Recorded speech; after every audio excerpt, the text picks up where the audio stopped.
ini, untuk setiap kasih kebaikan anugerah Tuhan di dalam kehidupan kami. Melihat banyak sekali cobaan, tantangan yang terjadi akhir-akhir ini Tuhan. Tetapi kami percaya semuanya akan indah dalam waktunya. Dan kami percaya Tuhan yang menjadi kebenaran kami, Tuhan yang menjadi perlindungan kami. Di mana-mana Tuhan banyak sekali penyebaran virus-virus corona. Tetapi kami hanya berharap kepada Tuhan. Tuhan yang menjadi sumber pertolongan bagi kami. Dan sebentar Tuhan kami akan mendengarkan kebenaran firman Tuhan. Biarlah Tuhan memberkati, biar firman-Nya kami tahu dapat menguatkan, meneguhkan, dan memuaskan setiap kami yang mendengar, khususnya anak-anak muda. Terima kasih Bapak, Yesus yang mendengarkan firman Tuhan di dalam nama Tuhan Yesus. Haleluya. Amin. Selamat malam, salam. Ya. Ini ibadah pertama ya. Hai dulu dong, hai. Ya. Kita melihat bagaimana kondisi yang terjadi akhir-akhir ini memang membuat kita untuk melakukan ibadah di rumah. Dan kita selama dua minggu ini akan ibadah di rumah, bisa juga melalui live streaming. Teman-teman yang di rumah bisa melihat di Facebook gereja kita GBI Sakakala Surabaya Selatan. Silakan di add. Ada IG-nya juga ya? Belum ada? Ada. On the process, gitu ya, on the target. Kalian bisa melihat dan ibadah bersama melalui layanan live streaming. Dan besok juga ibadah umum kita juga seperti itu. Teman-teman, mari kita buka firman Tuhan kita yang terambil dalam kitab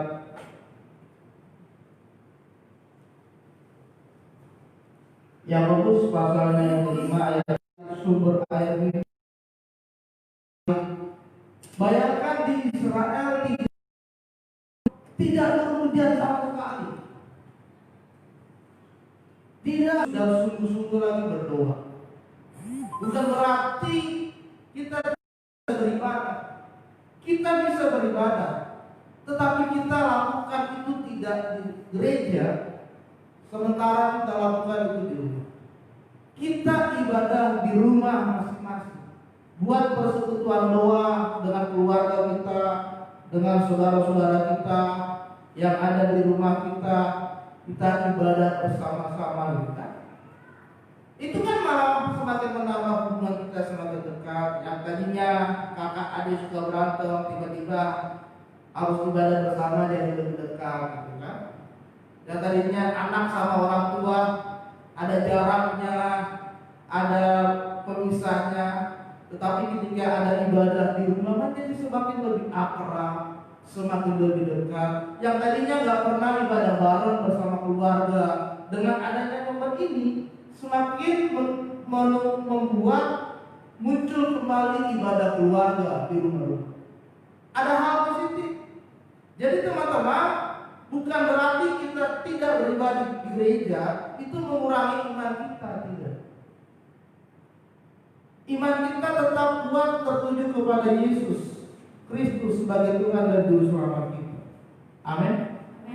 Jadi kita mau ibadah di mana? Karena gereja itu bukanlah gedungnya. Ada lagu sekolah minggu berkata, gereja bukan apa guru sekolah minggu? Gereja bukan gedungnya, tapi orangnya. Gereja bukan gedungnya, tapi orangnya. Firman Tuhan berkata, tubuhmu adalah baik. Jadi tubuh kita itulah gereja. Bagaimana kita bisa mengambil hubungan persekutuan dengan Tuhan? Nah, teman-teman, bagaimana caranya agar doa kita yang kita panjatkan kepada Tuhan memiliki kuasa? Yang pertama, di ayat ke-6 Ayat 15 dulu, dan doa yang lain dari iman akan menyelamatkan orang sakit itu, dan Tuhan akan membangunkan dia. Dan jika dia telah berbuat dosa, maka dosanya itu akan diampun. Karena itu hendaklah kamu saling mengaku dosamu. Ayat pertama, supaya kita memiliki kuasa, kita harus mengaku dosa. Manusia tidak ada yang tidak berdosa. Semua manusia berdosa. Firman Tuhan katakan, manusia telah kehilangan kemuliaan Tuhan karena dosa. Yang pertama adalah harus mengaku dosa di hadapan Tuhan. Jangan sombong, jangan keras kepala, jangan keraskan hati. Mengaku dosa di hadapan Tuhan. Supaya apa? Supaya Tuhan memberikan pengampunan di dalam hidup kita. Tidak perlu kita mengaku kepada orang lain, tetapi mengaku di hadapan Tuhan, meminta ampun kepada Tuhan atas setiap dosa perbuatan yang kita lakukan yang tidak menyenangkan hati Tuhan. Perkataan, perbuatan, sifat, karakter, tingkah laku, tabiatmu yang tidak menyenangkan hati Tuhan, minta maaf, minta ampun di hadapan Tuhan malam hari ini, dan berdoa sungguh-sungguh supaya kita ikut Tuhan dengan benar dan kita tidak kembali melakukan dosa. Karena semakin hari semakin menunjukkan bahwa dunia ini sedang menuju kepada kesudahan. Firman Tuhan di dalam Matius 24, tanda-tanda kesudahan adalah terjadinya gempa bumi, lalu ada wabah penyakit, dan corona ini termasuk wabah. Bayangkan, baru satu wabah itu sudah bisa mengguncangkan dunia. Bagaimana kalau Tuhan kirim 10 wabah, 50 wabah, 100 wabah penyakit seperti itu. Corona ini bukanlah satu penyakit yang korbannya banyak. Malah teman-teman, kalau teman-teman tahu, sebetulnya virus yang lebih membahayakan itu adalah virus Ebola di Afrika. Itu kalau corona ada yang sembuh, kita ada yang sembuh 20 orang, begitu.